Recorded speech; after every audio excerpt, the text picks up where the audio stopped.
Salut et bienvenue dans New Deal, le podcast Slate IFRI TTSO qui décortique l'actualité américaine en compagnie de Laurence Nardon, responsable du programme USA à l'IFRI. Bonjour Laurence. Bonjour Romain. Alors Laurence, cette semaine se tient le second sommet pour la démocratie entre guillemets, qui est organisé par l'administration Biden. Alors, c'est quoi ce truc ? C'est un projet que Biden avait lancé pendant sa campagne de 2020. Il s'agissait de réaffirmer dans une grande conférence internationale le rôle de modèle de la démocratie que joue l'Amérique dans le monde. Après, bien entendu, le triste spectacle qu'avait donné l'administration Trump. Le premier sommet s'était tenu fin 2021 et il s'était entièrement déroulé en ligne à cause du Covid. Et cette nouvelle édition du 28 au 30 mars 2023 sera hybride comme on dit de nos jours. Mais ces Summits for Democracy ne sont pas exempts de critiques, d'une part sur le bien fondé, la légitimité du modèle américain, mais aussi sur son efficacité. Quel peut être le rôle des États-Unis dans le monde à l'heure où la Chine réussit, semble-t-il, à jouer un rôle diplomatique de premier plan ? Là, Romain, vous voulez parler du rétablissement des relations entre l'Iran et l'Arabie Saoudite qui a été annoncé depuis Pékin le 10 mars dernier. Vous lisez dans mes pensées, Laurence, et cette annonce a montré que la Chine joue désormais un rôle dans l'équilibre régional du Moyen-Orient, un rôle qui était auparavant celui, et quasiment exclusivement, des États-Unis. En effet, les Chinois ont coordonné 2 années de négociations secrètes entre les deux ennemis, donc l'Iran chiite d'un côté, l'Arabie Saoudite sunnite de l'autre. C'est la preuve d'une influence nouvelle pour Pékin. De même, Xi Jinping s'est rendu à Moscou la semaine dernière, le 20 mars, pour des discussions avec Poutine sur l'Ukraine. À cette occasion, les deux pays ont clairement réaffirmé le fait qu'ils partagent des valeurs autocratiques et pas du tout démocratiques. Et du coup, même si les États-Unis n'ont pas complètement disparu du Moyen-Orient, c'est vrai qu'il y a un débat sur la puissance de la Chine par rapport à la puissance américaine dans le monde pour les décennies à venir. Les États-Unis peuvent-ils encore exporter leur modèle politique dans le reste du monde ? Où en est le soft power américain aujourd'hui ? Alors justement, revenons à ces sommets pour la démocratie. Comment défendent-ils le modèle de la démocratie US ? De toute évidence, pas très bien. Le premier sommet, qui a eu lieu en décembre 2021, avait été critiqué parce que la liste des pays invités était relativement discutable. Ce qu'il faut dire, c'est qu'au début, pendant la campagne de 2020, Biden avait annoncé ce projet. La conférence devait s'appeler le sommet des démocraties, ce qui revenait à donner aux États-Unis, puissance invitante, le pouvoir de désigner les pays qui étaient des démocraties ou qui n'en étaient pas. L'administration a donc opté pour un autre nom. Ça s'appelle maintenant, on l'a dit, le sommet pour la démocratie, ce qui est un petit peu plus neutre. Mais venons-en quand même à la guest list. Qui est-ce qui est dessus ? Les pays invités, ce sont évidemment les démocraties occidentales, dont le Japon. Jusque-là, tout va bien. Mais il y a des pays aux pratiques douteuses qui étaient également invités en 2021 parce qu'ils sont des amis des États-Unis. Le cas le plus ennuyeux, c'était celui des Philippines. Rodrigo Duterte était invité alors qu'il est accusé de crimes contre l'humanité à cause de la répression massive qu'il a appliquée dans son pays. Parmi les invités aussi, le Nigeria et le Pakistan, qui ont des pratiques quand même relativement douteuses en termes démocratiques. Bon, enfin, j'imagine qu'on ne retrouve quand même pas la Chine et la Russie dans les invités. Oui, ces deux pays sont notoirement autocratiques et puis surtout, leurs relations sont pas très bonnes avec les États-Unis. Mais il y a aussi l'Arabie Saoudite qui n'était pas invitée. C'est pourtant un pays avec lequel les États-Unis ont de bonnes relations. Mais l'Arabie Saoudite ne se revendique pas du tout comme une démocratie et ne tenait pas à être invitée. Ce qui est plus délicat, c'est que la Turquie et la Hongrie n'étaient pas invitées non plus, alors que ce sont des pays membres de l'OTAN et de l'Union européenne pour la Hongrie. L'organisation de ce premier sommet s'est donc avérée plus complexe que prévu, et l'administration Biden, en 2021, est restée assez discrète. C'était une promesse de campagne de Biden, mais on n'a pas fait beaucoup de com' à propos de ce sommet.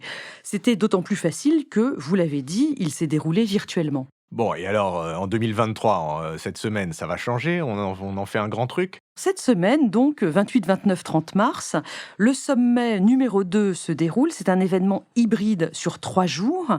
Il est co-organisé par les États-Unis et 4 autres pays, la Zambie, les Pays-Bas, le Costa Rica et la Corée du Sud.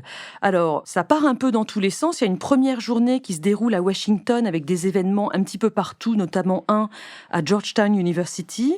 Il y a une deuxième journée avec des panels d'officiels uniquement en visio. C'est là que Biden fera une petite allocution.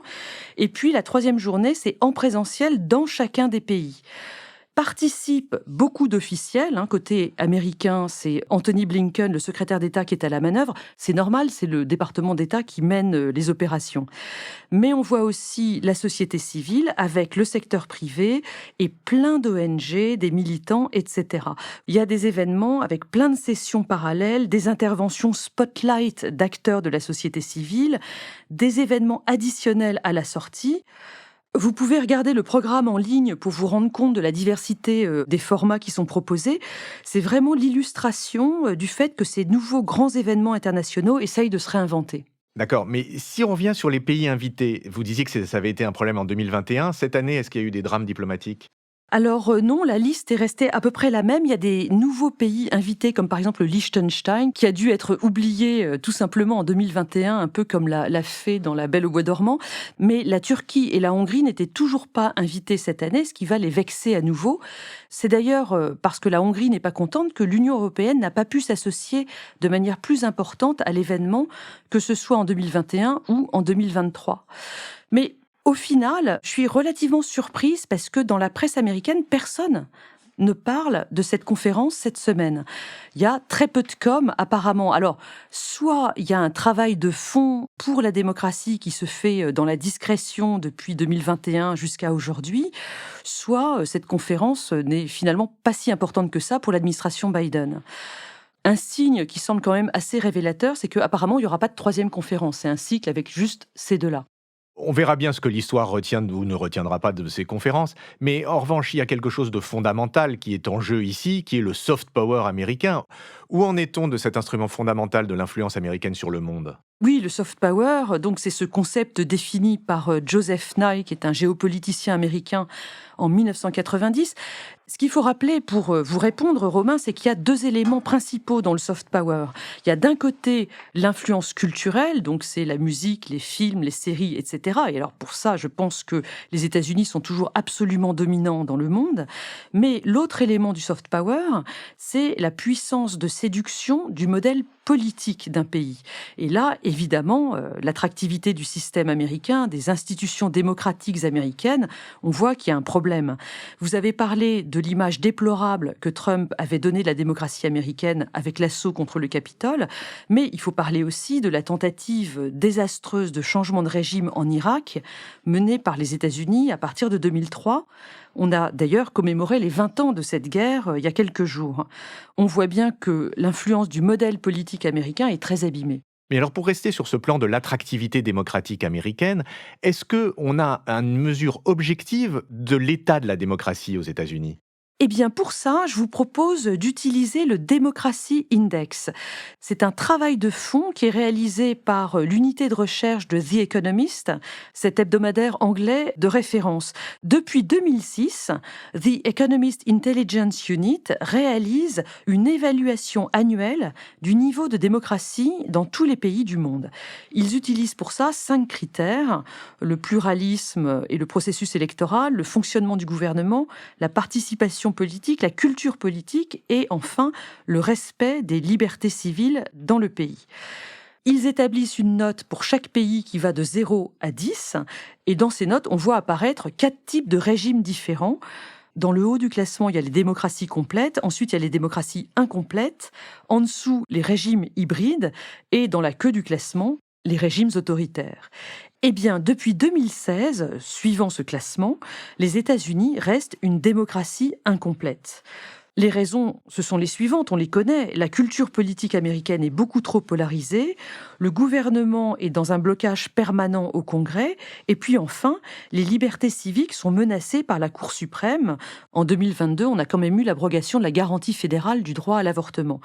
Le modèle américain, pour conclure, est objectivement abîmé aujourd'hui.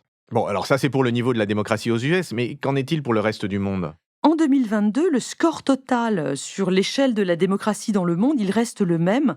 On est à 5,29, une note sur 10.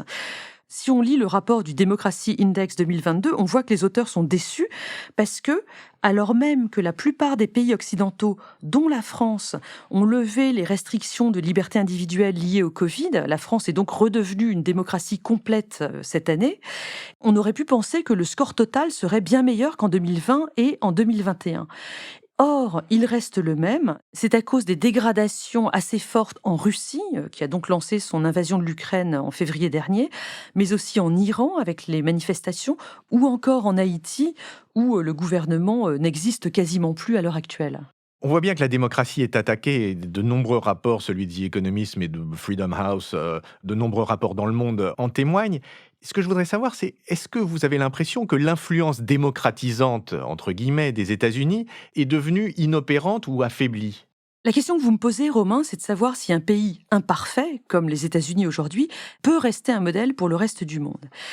Et là, je me trouve parfois à discuter avec des interlocuteurs qui renvoient dos à dos la démocratie américaine actuelle, donc imparfaite, et les véritables dictatures comme la Chine, la Russie ou la Corée du Nord.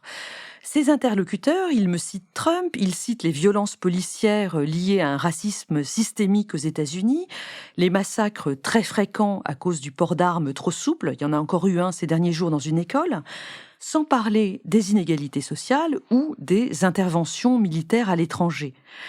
Et leur conclusion, c'est de dire que les États-Unis ne peuvent pas donner de leçons au reste du monde. C'est un raisonnement audible, mais il me semble qu'il y a quand même deux différences très importantes entre les démocraties imparfaites comme les États-Unis et les vraies dictatures. La première, c'est qu'il y a, à mon avis, quand même une différence de nature dans les atteintes aux droits de l'homme qui sont commises. Aux États-Unis, il n'y a pas de camps d'internement comme ceux qui touchent les Ouïghours en Chine. Les opposants ne sont pas jetés en prison ou condamnés à mort comme ce qu'on a vu en Iran ces dernières semaines. Il n'y a pas de parti unique, il y a une pluralité des voix, il y a une pluralité des opinions. Ce qui m'amène à la seconde différence, c'est qu'aux États-Unis, on peut discuter ouvertement de tous les manquements qui se produisent dans le pays et on peut collectivement essayer de faire mieux. Ces dénonciations, elles sont quotidiennes dans la presse. Le New York Times n'avait pas cessé de publier sous Donald Trump et aujourd'hui, une chaîne comme Fox News continue à diffuser les émissions de Tucker Carlson qui tape à bras raccourcis sur Joe Biden semaine après semaine. Et alors, comment pensez-vous que cette démocratie imparfaite puisse recommencer à devenir exportatrice de droits dans le monde? Il faut sans doute compter sur la société civile américaine. Ces dernières semaines, les Juifs américains se sont par exemple mobilisés de manière extrêmement forte et vraiment inédite contre la réforme du système judiciaire que Benjamin Netanyahou voulait mettre en place en Israël. Et on peut penser que ces manifestations extrêmement nombreuses ont contribué à la pause qui est observée ces jours-ci en Israël sur ce dossier. Eh bien, j'éviterai de rebondir sur le mot pause parce qu'il nous ramènerait en France et que ce n'est pas l'objet de ce podcast, dont je vous remercie, Laurence, en vous disant à la semaine prochaine. Merci Romain, à la semaine prochaine. New Deal chaque semaine sur Slate, TTSO, Lifree et sur vos plateformes de podcast préférées.